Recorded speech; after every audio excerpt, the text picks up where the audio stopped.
Hello students, I am Professor Kshitij Bodh from Sagar Institute of Science, Technology and Research, Ratibad Campus, Department of Mechanical Engineering. We will discuss subject Internal Combustion Engine ME501.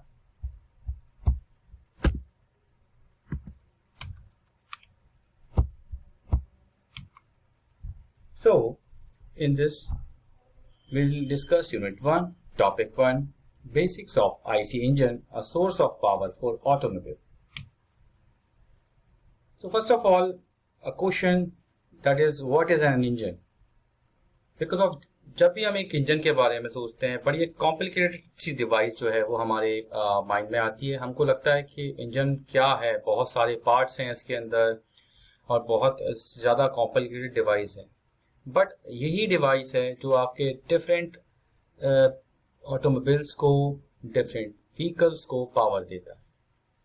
तो अगर मैं engine को define करूं, then only we can define engine like an engine is a device which is used to convert one form of energy into another form. एक ऐसी device जिसका काम होता है एक तरह की एनर्जी को दूसरे तरह की एनर्जी में चेंज करना. बट हाउ, कैसे एंड किस तरह की एनर्जी को चेंज कर रहे हैं हम.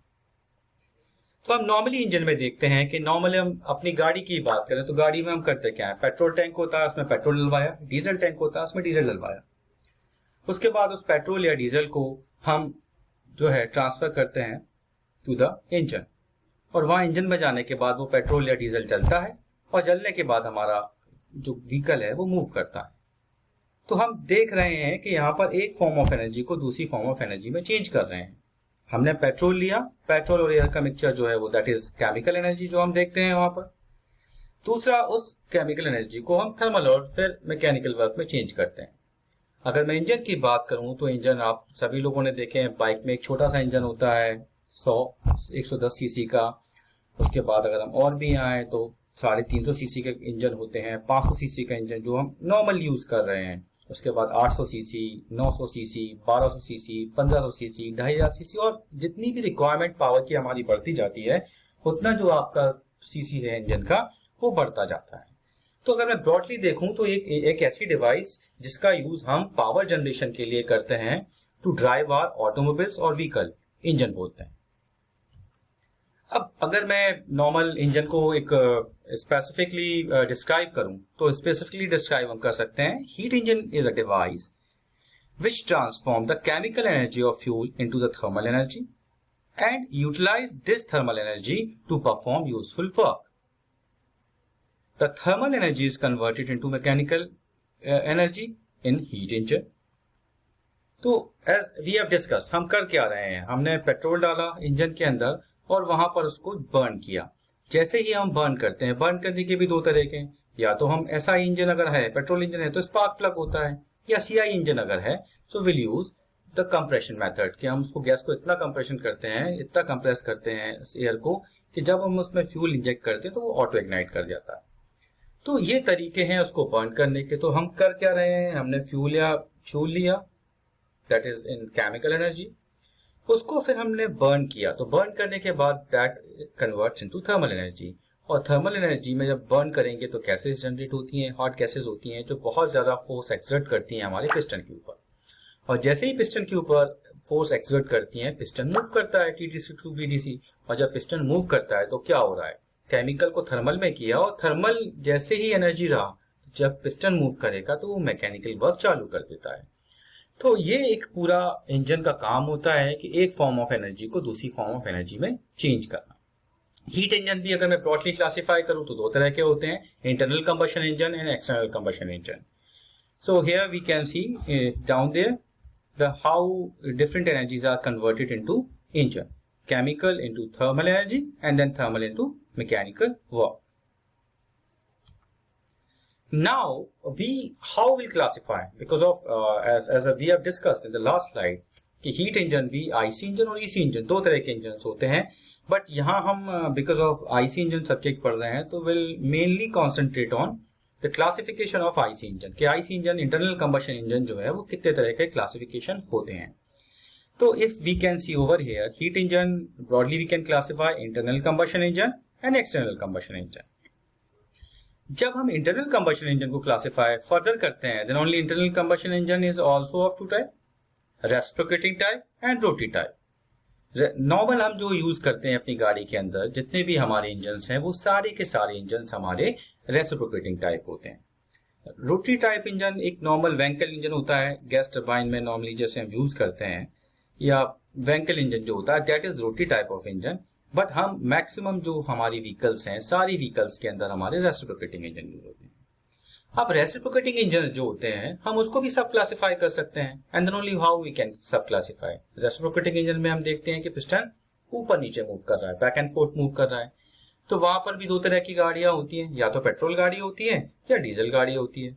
जो पेट्रोल गाड़ी होती है उसमें हम क्या करते हैं, स्पार्क इग्निशन यूज करते हैं, और जो डीजल गाड़ी होती है उसमें हम कंप्रेशन इग्निशन यूज करते हैं।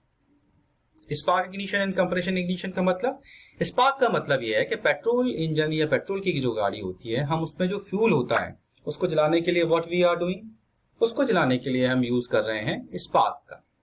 एक स्पार्क प्लग होता है जो हमने सभी लोगों ने देखा हुआ है पेट्रोल गाड़ी के अंदर। नॉर्मली हम अपनी बाइक भी जब साफ करवाने जाते हैं तो आप देखते हैं कि जब कभी बाइक स्टार्ट नहीं होती है तो मैकेनिक क्या करता है, वो सबसे पहले आपका जो स्पार्क प्लग होता है उसके पॉइंट्स चेक करता है, और अगर ऊपर ठीक है तो वो फिर स्पार्क प्लग निकाल के जो गैप होता है उस गैप को फिर जो है एमरी पेपर से, या जिसको हम रेत माल बोलते हैं, उससे थोड़ा सा घिस के उस पे से जो आपका हल्का सा मॉइस्चर कंटेंट है जिसकी वजह से स्पार्क जनरेट नहीं हो रहा है उसको साफ करता है।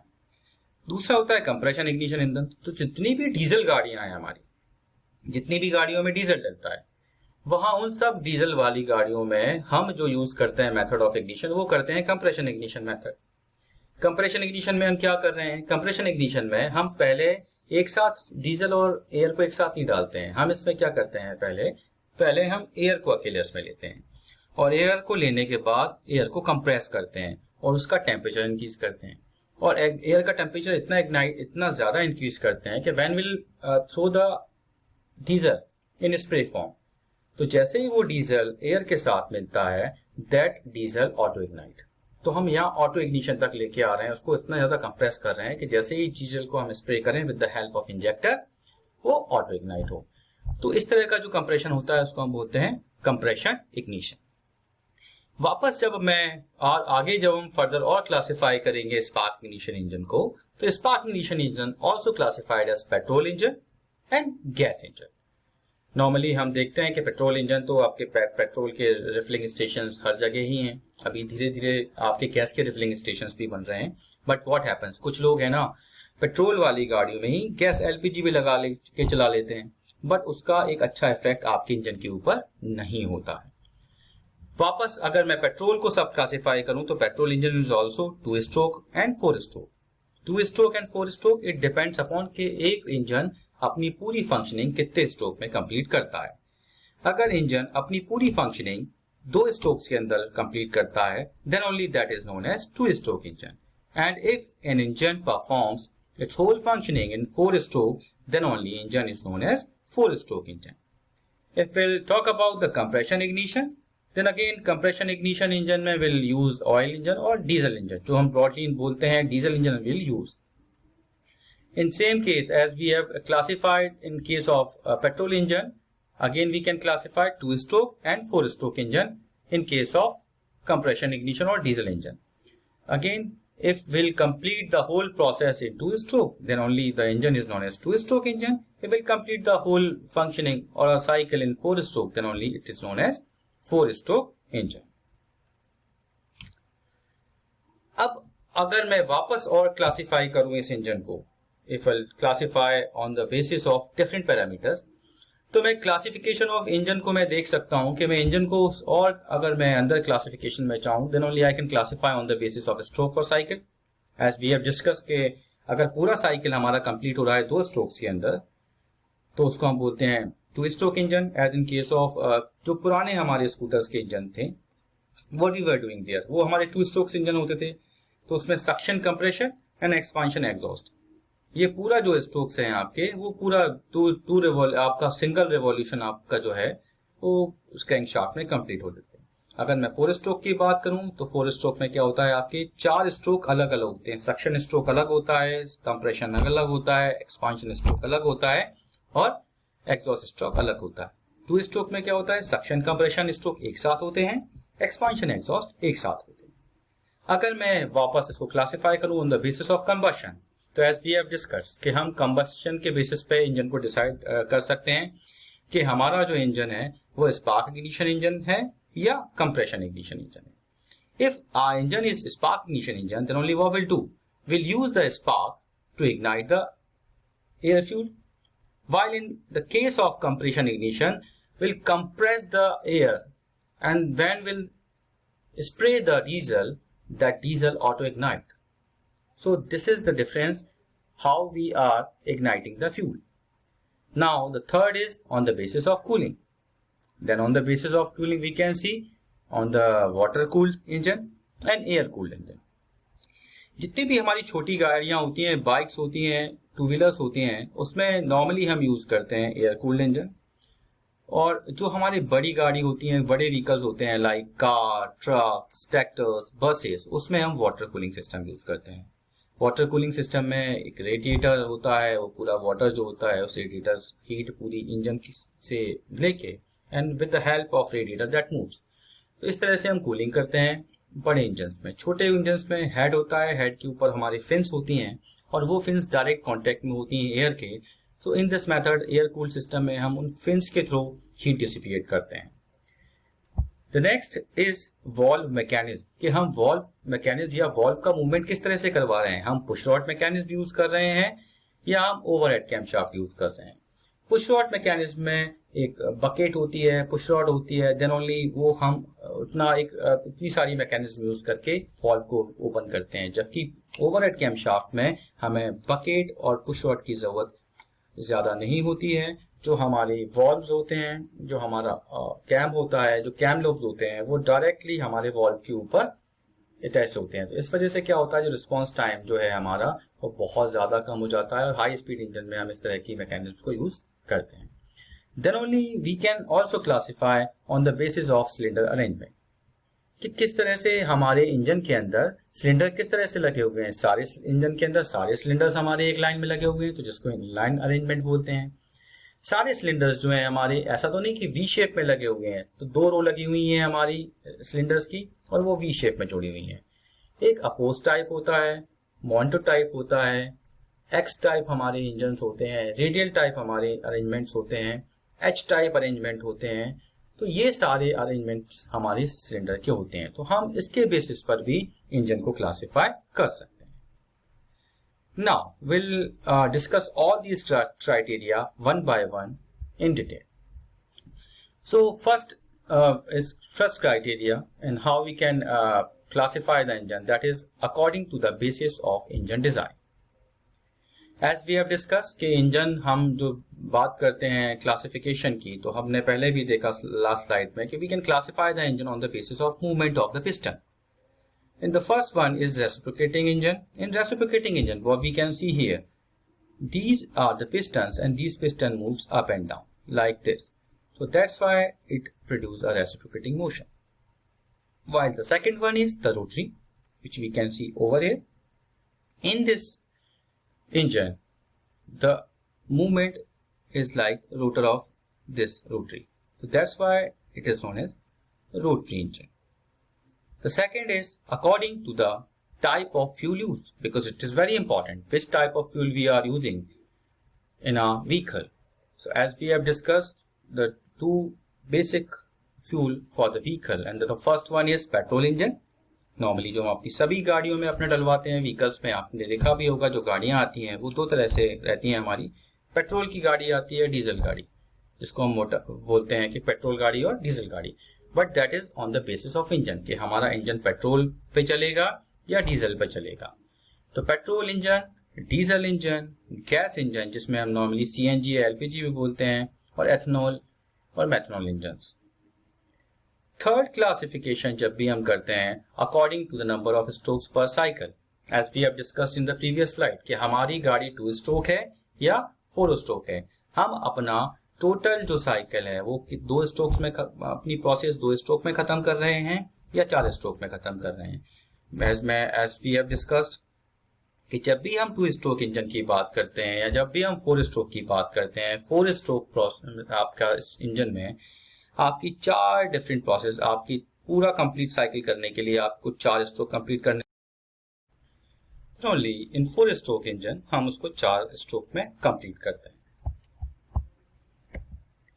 Now, another basis of classifications are according to the method of ignition, ignite the fuel or ignition of the fuel. Then we have discussed in previous slide, then on the basis of ignition, we can classify it like spark ignition engine, compression ignition engine and hot spot ignition. Then in present scenario और present time हम दो तरह के ignition use करते हैं. पहला ignition होता है spark ignition and the second is compression ignition. Spark ignition engine में will use a spark plug to ignite the fuel, to ignite the mixture of petrol and air. While in the second one, in compression ignition, will use the method compression method to increase the temperature of the air. So this is the compression ignition engine. Normally we'll use this method in diesel engine. We'll compress the gas up to the higher temperature and then spray the diesel, and that diesel auto ignite. The next classification is according to the working cycle, कि हम किस तरह की cycle use कर रहे हैं particular engine के अंदर. देन ओनली अगर हम ब्रॉडली बात करते हैं तो दो तरह की साइकिल सभी तरह के इंजन्स में यूज होती हैं. पहली cycle that is auto cycle, जिसको हम कांस्टेंट वॉल्यूम साइकिल भी बोलते हैं. दूसरी साइकिल इज डीजल साइकिल, जिसको कांस्टेंट प्रेशर साइकिल भी बोलते हैं. And the third cycle is dual combustion cycle, जिसमें which is a combination of say semi diesel cycle, जिसको हम बोल सकते हैं. इसमें एक कांस्टेंट वॉल्यूम प्रोसेस भी होता है और कांस्टेंट प्रेशर प्रोसेस भी होती है. तो ऑटो साइकिल के अंदर जो हमारा एसआई इंजन होता है वो ऑटो साइकिल पे वर्क करता है. जो सीआई इंजन, जिसको हम कंप्रेशन इग्निशन इंजन बोलते हैं, दैट वर्क्स ऑन से diesel cycle. Third is according to the fuel supply and the mixture preparation, because this is very important कि हम किस तरह से फ्यूल इंजेक्ट कर रहे हैं इंजन के अंदर. ये एक बहुत ही इम्पॉर्टेंट क्लासिफिकेशन है. नॉर्मल पुरानी गाड़ियों की अगर हम बात करें, अभी भी हम छोटी गाड़ियों में बात करते हैं, तो will use carburettor. Carburettor is a device जिसका काम ही होता है कि एक एयर फ्यूल के मिक्सचर को बना के और हमारे इंजन के अंदर इंजेक्ट करते हैं. जहां पर छोटे इंजन्स होते हैं तो वहां पर हम इसको यूज कर सकते हैं कार्बोरेटेड मेथड को. बट दूसरा टाइप जो होता है वो होता है इंजेक्शन टाइप, जिसमें फ्यूल इंजेक्टर्स जो होते हैं वो इंजन पोर्ट में या इनलेट manifold के अंदर हमारे फ्यूल को इंजेक्ट करते हैं.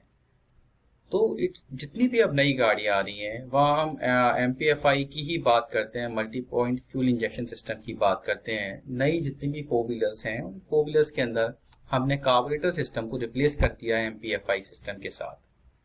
या तो हम DMPFI यूज करते हैं या LMPFI. तो ये दो तरह के MPFI सिस्टम्स होते हैं. और MPFI का फायदा ये है कि कार्बोरेटर सिस्टम में एक सिंगल कार्बोरेटर से हमको 3 या 4, अगर मल्टी सिलेंडर इंजन आपका है तो वहाँ 3 या 4 इंजन्स को एक साथ हम एक ही कार्बोरेटर से फ्यूल सप्लाई करते हैं. While if will talk about MPFI system, तो MPFI सिस्टम के अंदर हर एक सिलेंडर के पास हमारा एक इंजेक्टर होता है, जिससे मीटर्ड क्वांटिटी ऑफ फ्यूल जब हम इंजेक्ट करते हैं तो फ्यूल की एफिशिएंसी बढ़ जाती है. जो हम बोलते हैं कि फ्यूल वेस्ट होता है, तो वो फ्यूल वेस्ट नहीं होता. एज पर लोड जितना रिक्वायरमेंट होता है हम उतना ही फ्यूल मीटर्ड इंजेक्ट करते हैं सिलेंडर के अंदर. Now the next classification and that is according to the number of cylinders, कि हमारा जो इंजन है वो सिंगल सिलेंडर है, मल्टी सिलेंडर है, कितने सिलेंडर है. अगर मैं छोटी बाइक की बात करता हूं तो हम छोटे बाइक जहां 110-120 सीसी की गाड़ी है, हम देखते हैं उसको कि 110-120 सीसी की गाड़ी में आपका एक सिंगल सिलेंडर होता है. मारुति की गाड़ी की बात करते हैं तो मारुति की गाड़ी में हमारे 3 सिलेंडर होते हैं. और थोड़ी बड़ी गाड़ी लेते हैं तो 4 सिलेंडर भी होते हैं, 6 सिलेंडर भी होते हैं इनलाइन में. ऐसे ही है जैसे में इनलाइन, बिकॉज ऑफ एक क्लासिफिकेशन हमने पढ़ा था कि इंजन का अरेंजमेंट, जो सिलेंडर अरेंजमेंट है वो कैसे होता है. तो सिलेंडर अरेंजमेंट अगर हमारे डिपेंड आपके नंबर ऑफ सिलेंडर्स पर भी करता है क्लासिफिकेशन, कि हमारे सिलेंडर जो हैं वो इनलाइन सिलेंडर हैं, आपके V टाइप सिलेंडर हैं. तो डिपेंड्स कि हम नंबर ऑफ सिलेंडर्स कितने ले रहे हैं. अगर हमारे पास नंबर ऑफ सिलेंडर्स बहुत ज्यादा है, अगर मानिए हमारी गाड़ी 12 या 13 सिलेंडर्स हमको यूज करना है अपनी गाड़ी के अंदर, देन नॉट पॉसिबल कि हम 12 या 13 सिलेंडर्स को इनलाइन लगाएं. तो अगर हमारे पास नंबर ऑफ सिलेंडर्स ज़्यादा होते हैं तो हम उन सिलेंडर्स को वी शेप में, जो हमारा एक अरेंजमेंट होता है, वी शेप अरेंजमेंट में उनको लगाते हैं। जैसे V6 सिलेंडर हो गया, V8 हो गया, V12 हो गया, V16 हो गया, ये सारे के सारे अरेंजमेंट्स हमारे सिलेंडर के अरेंजमेंट होते हैं। तो इस तरह से हम दो तरह से नंबर ऑफ सिलेंडर्स को देख सकते हैं कि या तो हम सिंगल सिलेंडर गाड़ी की बात करते हैं या मल्टी सिलेंडर इंजन की बात करते हैं। Now the next is method and that is the method of cooling, कि हम किस तरह से अपनी गाड़ी को, अपने इंजन को कूल कर रहे हैं, अपने इंजन को कूल करने के तरीके क्या हैं। बिकॉज ऑफ जितना बड़ा इंजन उसको उतना ज्यादा कूलिंग और इफेक्टिव कूलिंग की जरूरत होती है। तो as we have discussed before कि हम नॉर्मली ब्रॉडली, मैंने दो तरह के आपको क्लासिफिकेशंस पे बात किया था कि वाटर कूल्ड होते हैं, एयर कूल्ड होते हैं, तीसरा ऑयल कूल्ड भी, जो हम अब अगर हम देखेंगे छोटे इंजन्स के अंदर तो आपके, तो छोटे इंजन्स जो ऑयल कूल्ड होते हैं, नॉर्मली हम आजकल गाड़ियों में देखते हैं, कुछ गाड़ियां जो हैं आपकी एवेंजर जैसे हो गई गाड़ी, तो उसमें आगे एक आपका ऑयल कूल जो है वो अरेंजमेंट दिया हुआ है। तो अब हम उस ऑयल कूल अरेंजमेंट के फायदे भी है कि we are using the same oil for cooling purpose as well as for lubrication purpose. तो वहाँ हम ड्यूअल कूलिंग जो है काम कर रहे हैं। एक तो अब एयर कूलिंग तो हम कर ही रहे हैं वहाँ with the help of heads और फिन्स जो दी हुई हैं, दूसरा हम एयर कूलिंग भी कर रहे हैं। तीसरा जो आपका, now another classification is on the basis of speed of engine, कि हमारा इंजन स्लो स्पीड है, मीडियम स्पीड है, हाई स्पीड इंजन है। तो ये जो speed of the engine it depends upon the L/D ratio. तो on the basis of L/D ratio हम बोल सकते हैं कि इंजन अंडर स्क्वायर है, ओवर स्क्वायर है या स्क्वायर इंजन है।